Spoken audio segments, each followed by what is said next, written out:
Bismillahirrahmanirrahim. Bismillahirrahmanirrahim. La haula wala quwwata illa billahil aliyyil azim. Qala musannif rahimahumullahu ta'ala wa nafa'ana bi ulumihim amin ya Allah ya rabbal alamin. Allahumma shalli ala sayyidina Muhammad wa ala sayyidina Muhammad ila hadratin Nabil Mustafa Muhammadin sallallahu alaihi wasallam wa ala alihi wa sahbihi wa zawji wa dzurriyyatihi wal anbiya'i wa mursalina wa ulai wa suwari wa salihina wa jam'il malikatil muqarrabina wa khususan laru syabrul qori ajilani wa khususan laru syedin Nabi Bakri wa Umar wa sana wa radiyallahu anhum wa khususan laru musanniful kitab al-arba'in nawawi saynawi al-bantani al-jawi wa usulim wa furu'ihim wa silsilatihim wal mu'minina wal mu'minat wal muslimina wal muslimat al-ahya'i minhum wal amwat salahumul fatihah.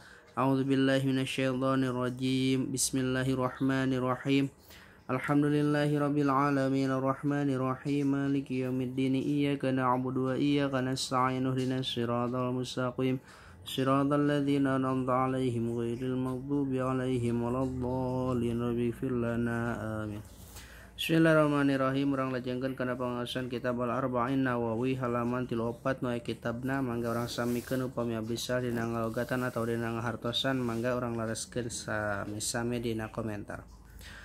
Bismillahirrahmanirrahim. Al-hadis wal hadi wal isruna ari eta hadis anu ka-20 hijina an Abi Amrin katampi ti Abi Amr waqila sareng dicarioskeun Abi Amrata Sufyan bin Abdullah nyatana Abi Ammar Sufyan bin Abdullah radhiyallahu anhu radhiya muga-muga mikari dosa Allahu Gusti Allah. Oh ti dieu heula nya al-hadil isruna heula salah. Ti ka-20 naeun dia hancana. Bismillahirrahmanirrahim. Al-hadis wa isrun al-hadisul isruna ari ieu eta hadis anu ka-20 na an Abi Mas'udin katampi ti Imam Abi Mas'ud Uqbah bin Amr nyatana Imam Abi Mas'ud Uqbah bin Ibnu Amr wal Ansori Badri anu bangsa sahabat Ansor radhiyallahu anhu radhiya muga-muga mikari dosa Allah Gusti Allah anhu kaya Imam Abi Mas'ud. Qala ngadawuh ya Imam Abi Mas'ud qala kana basa qala ngadawuh sa Rasulullah sallallahu alaihi wasallam kanjeng Rasul sallallahu alaihi wasallam inna mimma adraka kana basa inna mimma adraka inna sanyanya mimma eta tetep dina sawalehna perkara adraka anu manggihan saha annasu jalma-jalma min kalamin nubuwati tina kalamna pirang-pirang nabi al ula anu tipayun ieu para nabi idza lam tastahi di mana-mana henteu boga kaera anjeun fasra tah pigawe ku anjeun makana eta perkara syi'ta anu karep anjeun kana eta ma rawa ngariwayatkeun hukana ieu hadis al Bukhari Imam Bukhari. Idza lam tastahi di mana-mana henteu boga kaera anjeun pek pigawe ku anjeun ngariwayatkeun Imam Muslim. Para nabi anu kapungkur bahasana kitu.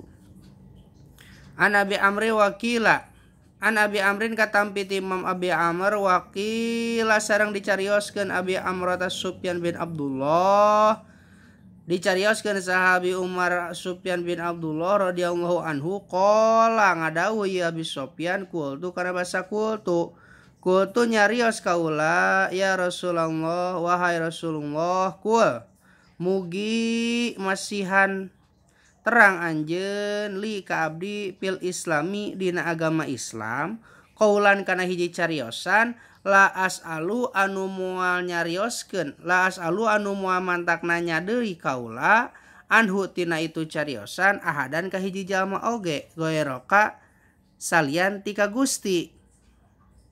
Qala ngadawuh ya Kangjeng Nabi Muhammad sallallahu alaihi wasallam kul ucapkeun ku anjeun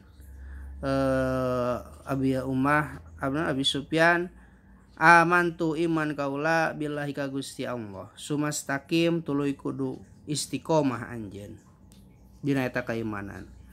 Rawa ngariwayatkeun hukana ieu hadis sa Muslimun Imam Muslim.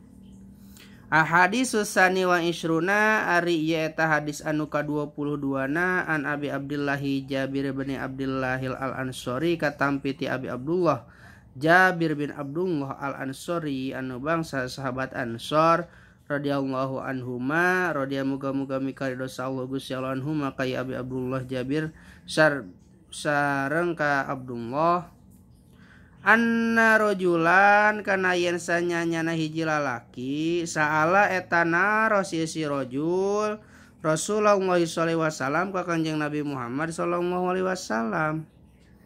Pakola teras kada ngajak ngucap ya si rajul teh aroaita kana basa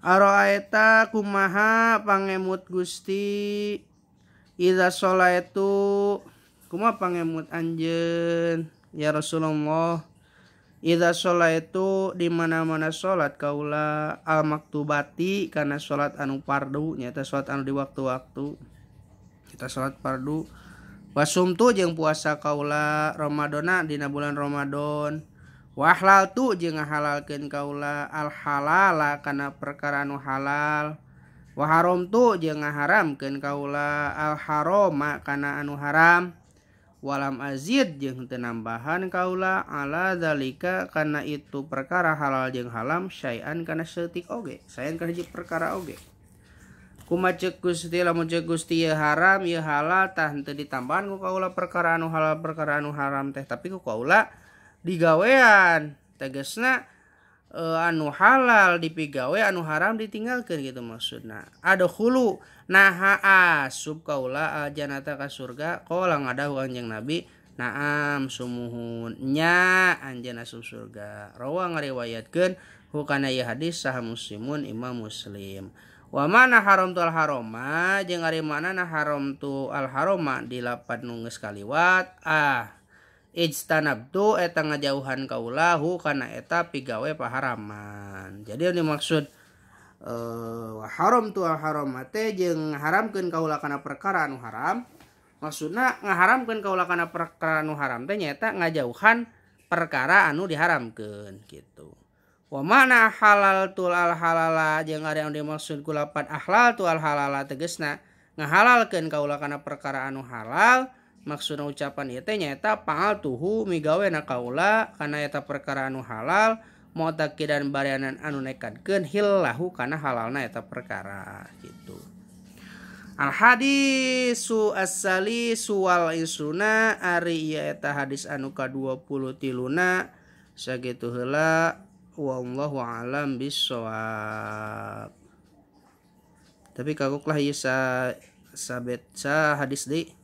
Al hadis soal sunnah 7 menit. An Abi Malikin katampi Imam Ibnu Malik Al Haris bin Asyim katampi Abi Malik Al Haris bin Asyim Al Asy'ari anu bangsa Asy'ari radhiyallahu anhu qala ngadawuh ieu Abi Malik Al Haris bin Asyim qala kana basa qala ngadawuh sah Rasulullah sallallahu alaihi wasallam Kanjeng Rasul sallallahu alaihi wasallam atuhuru kana basa atuhuru sareng Kanjeng Nabi atuhuru ari susuci satrul imani eta saparohna tina kaimanan anadopatu minal iman anadopatu ari kebersihan teh minal iman eta tetep sawarna tina iman. Walhamdulillahi jeung ari pada alhamdulillah teh jeung ari alhamdulillah teh tamlau eta minuhan ya alhamdulillah al mizana kana timbangan kana mizan wa subhanallahi jeung ari subhanallah walhamdulillah sareng alhamdulillah tamlani eta minuhan ieu subhanallah jeung alhamdulillah au tamlau atawa minuhan ieu kabehanana makana perkara bayana sama anu tetep ieu mah antara langit wal ardi sareng bumi. Wassolatu jeung ari salat nurun eta cahaya. Wassodaqatu jeung ari sedekah burhanun eta jadi dalil. Wasobru sareng ari sabar diaun eta jadi cahaya anu hurung. Wal Qur'anu jeung ari Al-Qur'an hujjatun eta jadi hujah laka mangpaat pikeun anjeun au alaika atawa Al-Qur'an teh jadi hujah madarat pikeun anjeun. Kumaha jadi mangpaat jadi madarat kitu Al-Qur'an teh jadi kumaha macana mun bagus macana Al-Quran eta jadi manfaat lamun saralah macana eta jadi madarat maca Al-Quran teh. Jadi wajib urang ngaji tajwid, ngaji karena Al-Quran jeung elmuna. Penting ngaji Quran jeung elmuna teh. Soalnya di bahasa Arab beda-beda lapar, beda-beda arti, beda-beda salah maca, beda-beda arti gitu. Kullun nasi ari saban-saban jalma yagdu eta leumpang ieu sinas pabaiun mangka ngajual itu si jalma nafsahu kana awakna itu si jalma. Pamu'tiqu tah ngamerdekakeun itu si jalma hakana awakna pamu'tiqu tuluy ngamerdekakeun itu si jalma hakana itu awakna mubiku atau ngaruksak itu si jalma kana awakna. Jadi unggapoe teh jalma teh ngajual awakna, maksudna ngajual awakna teh ka Gusti Allah teh panapsau ngajual awakna ka Gusti Allah. Jadi maksudna teh lamun manehna migawe kana alus, manehna ngamerdekakeun awakna, jigeusna ngamerdekakeun teh teu moal sieun tina seueur neraka kitu ngajauhan kana seueur neraka lubar atawa lulubaran tina seueur neraka, merdeka tina seueur neraka. Lamun mamigawe kana karuksakan atau pangharaman manehna teh ngaruksakan awakna sorangan sarua jeung kitu. Ka di akhirat teh bakal ngaruksak awakna sorangan digebruskeun ka neraka. Kitu maksudna ngajual kana awakna sorangan ka Gusti Allah ngapoe teh. Rawa ngariwayatkeun hukana ya hadis sah Muslimun Imam Muslim. Al hadis Rabiul Isruna wallahu a'lam bissawab.